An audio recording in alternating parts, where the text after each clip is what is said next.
Okay, so let's see how well we can do with this final one. So again, we read that lead in. Which of the following is the most likely etiology of this patient's symptoms? Okay, so again, focusing on etiology here as we read the vignette. A 47-year-old man is being evaluated in the clinic for long-standing joint pain. The joint pain is migratory and involves the knees, wrists, and ankles. His rheumatoid factor test result was negative, and treatment for inflammatory arthritis did not help. Recently, he developed colicky abdominal pain associated with intermittent, greasy, foul-smelling diarrhea with a 5.4 kilogram weight loss over the past 3 weeks. An upper and lower gastrointestinal series with biopsy was performed. A photomicrograph of a jejunal biopsy specimen is shown. So again, the question, which of the following is the most likely etiology of this patient's symptoms? So what are these important clues that we should be picking up as we go through the vignette and as we read that lead in? Okay, so in this case, we'll kind of show you what we think are the important clues here. We've got a 47-year-old male, and his presenting signs and symptoms are long-standing joint pain. Okay, now with joint pain, we're kind of heading into a little bit of a rheumatology world, which is a little bit more MSK. But where's the joint pain? How do they describe the joint pain? Worse in the morning, worse at night, better with rest or movement. Okay, and they also tell us about this abdominal pain and this description of diarrhea with weight loss.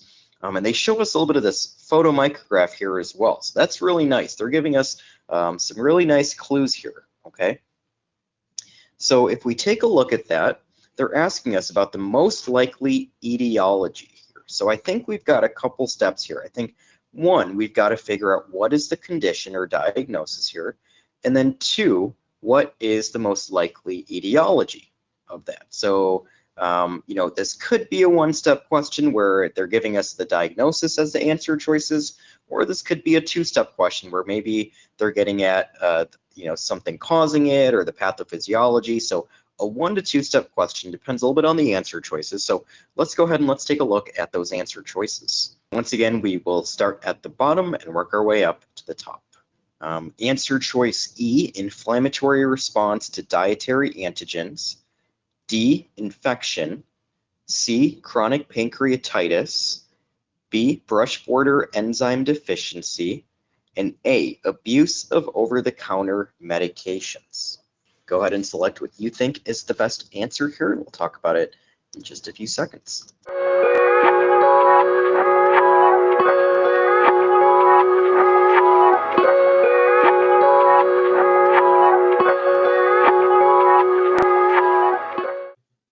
And share the results.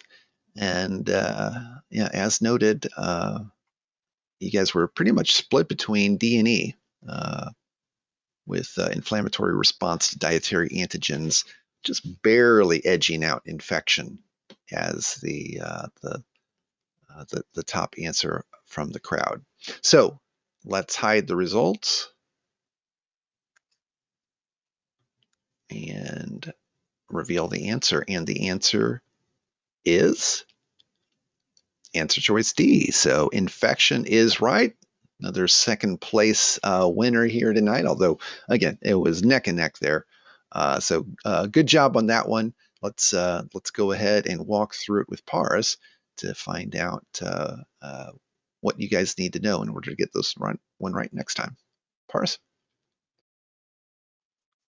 Thank you, Jeff. Yes, absolutely. Definitely a tough question here as well. You can see, just how tough those answer choices can be. So it's important that you try to come up as best as you can, which is why we don't want that guiding your thinking, but try to come up with the answer as best as you can. Okay. Now, what we've highlighted there or circled there in that image is very important. Okay. In that circle there, what you can see, hopefully you can see, are these kind of foamy material, okay? Almost like little soap bubbles. And those are what we call foamy macrophages that have PAS positive granules in it, okay? And so what this diagnosis is Whipple's disease. This patient has unintentional weight loss, joint pain, and diarrhea, okay? And in the image, we're seeing these foamy macrophages that have this soap bubble-like appearance in the lamina propria. So that's very important, okay? If we take a look at the next slide, it's our little table in first aid on Whipple's disease, okay? What we'll see here is a little bit more about this. This falls in under our malabsorption syndromes, okay? It's an infection, like we said. The correct answer here is infection with T. Whipplei, okay? And you get these PAS positive foamy macrophages in the lamina propria. Now, if you're wondering why is the color in that image a little bit different, that's because in that image there, it's stained. The PAS is stained. That's why it looks so prominent, and you can really make it out there in this image, okay? You can also see here that you have arthralgias as well, okay? Now, if we were to go back to our question, also common in older males, and our patient is a little bit of a slightly older male, you can see here, this looks a little bit different. This is not stained with PAS. This is just a normal hematoxylin and eosin, or H&E slide of a biopsy. Now, you could then, if you wanted to, you could then have your technicians do a PAS stain on this, and it would light up. You would see a ton of PAS positive staining in that lamina propria. But it is important to be able to recognize H&E photos or hematoxylin and eosin photos of these biopsies, because that's predominantly what you're going to be seeing on histology images on your step exams, okay? Now, the other things that really kind of point to this as well, not just that image, but also the arthritis here as well, okay? Now, the other answer choices, if you selected that, answer choice E, that's getting at celiac disease, okay? Now, what you would see there is different on histology. You would see flattening of the villi and a lot of lymphocytes. Okay, we're not really seeing that here. We're not seeing, in fact, these villi look very nice and healthy. They're very cauliflower-like and protruding, not flattened like you would in celiac disease. Okay, answer choice C, chronic pancreatitis. That would present also potentially as abdominal pain, fatty stools as well, but wouldn't really explain some of those other things like arthritis and these biopsy findings.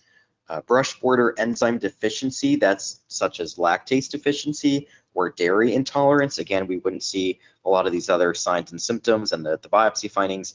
And then answer choice A, that's getting at melanosis coli, which is when you have dark brown discoloration of the colon due to abuse of laxatives, for example, and you would see a lot of lymphoid follicles on histology. Not as high yield with the histology there, but more so as the clinical photo of seeing that dark discoloration of the colon on a colonoscopy image.